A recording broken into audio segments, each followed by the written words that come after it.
Let's go.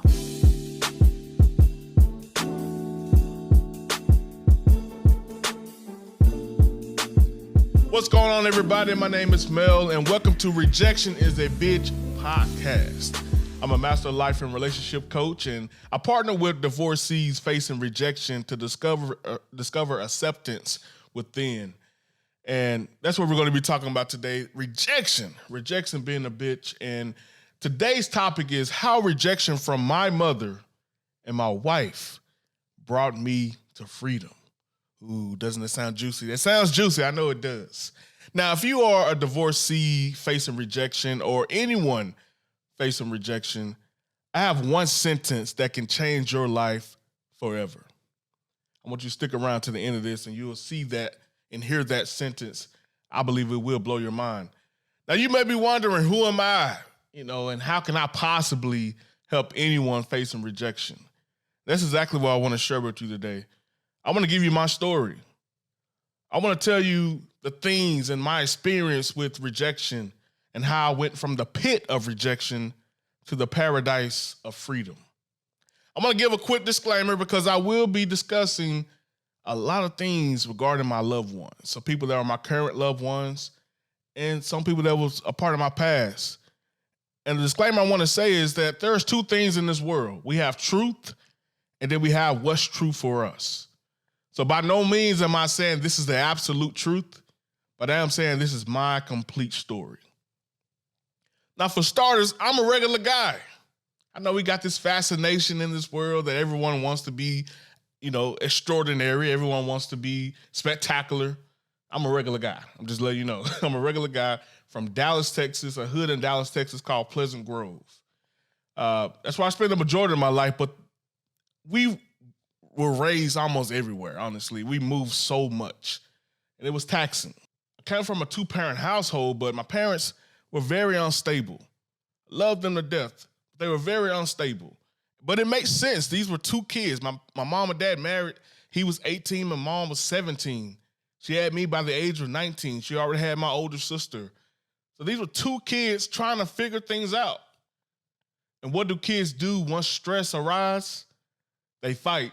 They cry, they argue, and they run away. It was that running away aspect that really got to me the most. Seemingly, when there was an argument going on between my parents, they were fighting. It seemed like having a war to see who would get to the door faster, who could leave faster. And my dad admittedly would win majority of those times.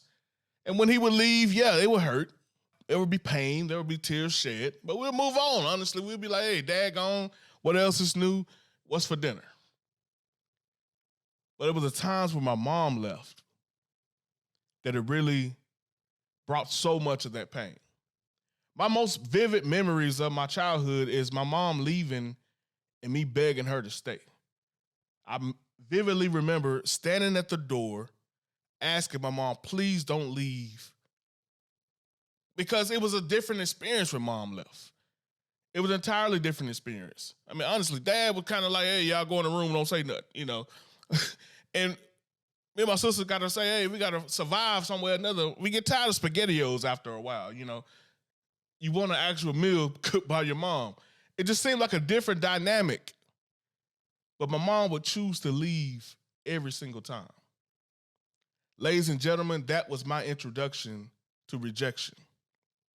So what does a kid do at a young age when you're facing rejection at home?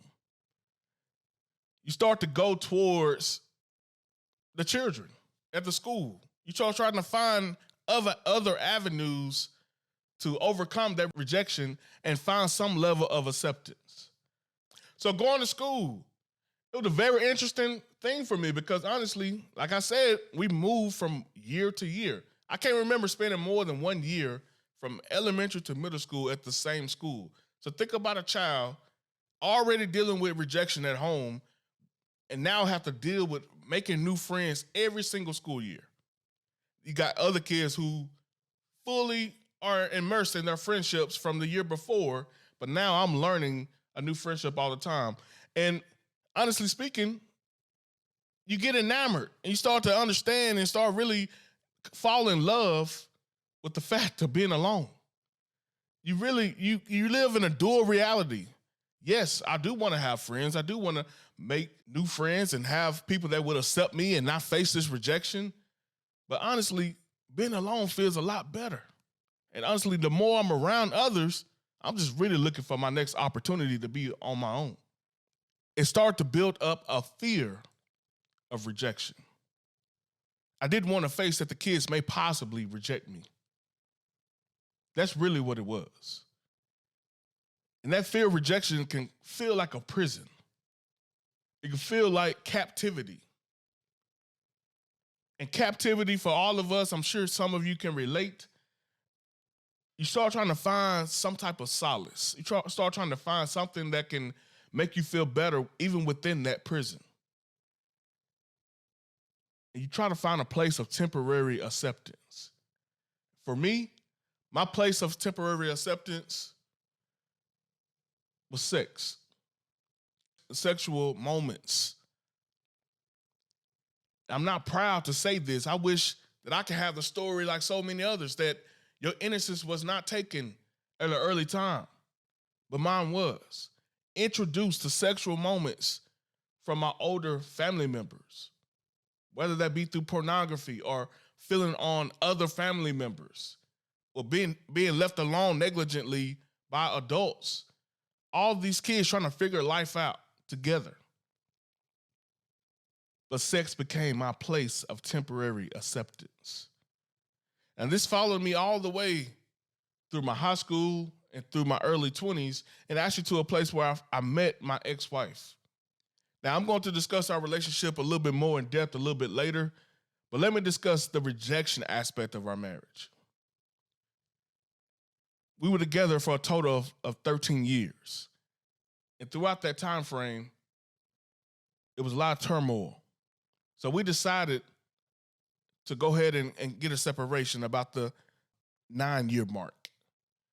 During this separation, we made the decision that you go your way, I go my way, but we ultimately will come back together under the same roof and continue on with our marriage. We made the decision that you're going to do your individual work. And admittedly, I would say that I did that work. Me and her have had conversations since our divorce, and she told me that she did not do the work.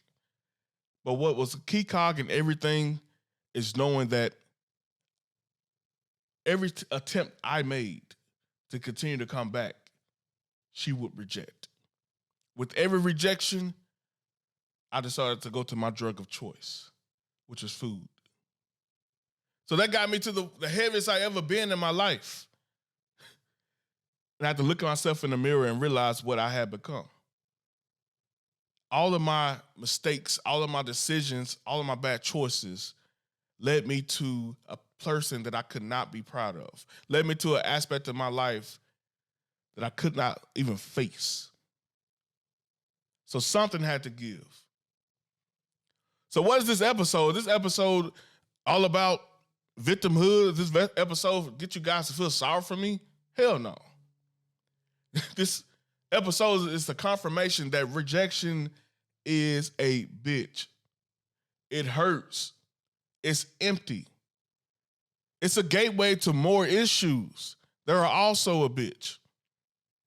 I know the pain that you may feel. You're not alone. There's somebody facing the same thing you may be feeling at this moment. Going through a divorce, going through a separation, going through a moment of rejection. That pain is real. But there is hope. I ain't just trying to sound too deep for anybody who's listening. I just really want you to know there is an opportunity for you to get beyond that rejection, to get to a place where you can find full acceptance. But it's two main things that I recommend, highly recommend that you do. The first thing, it's time for you to hear that quote that I mentioned that can change your life forever. Apply this quote to your life. The greatest freedom is the freedom of choice. The greatest freedom is the freedom of choice, where you remove yourself from a place of have to do and you go to a place of I choose to do. That is the greatest freedom. where anyone else's actions, it doesn't affect you, and you don't take that personally because they made their choice. The second thing I highly recommend you get a professional coach. There's nothing in this world like talking to someone about your issues. And not just someone, because therapy is a great thing. I went through therapy and it's great. Talking to friends is a great thing. I went through that. That's also great. I'm not disparaging any other avenue. I'm saying those things have their advantages and disadvantages. And right now, in the moment of rejection, you really don't want advice. You really don't want someone telling you where you should go. You just want someone to listen. And that's what a professional coach will do for you. And that's what I want to do for you. I want to be able to go along your journey to acceptance along with you, getting to the goals that you desire. Rejection was not the end of my story. You're looking at somebody who's completely choosing the life that I want to live. More episodes will come. I want to be able to tell you the great things that have come on the other side of rejection. But I'm telling you that I can relate to your story. I can relate to your pain. And I want to be able to walk along this journey with you to accept it.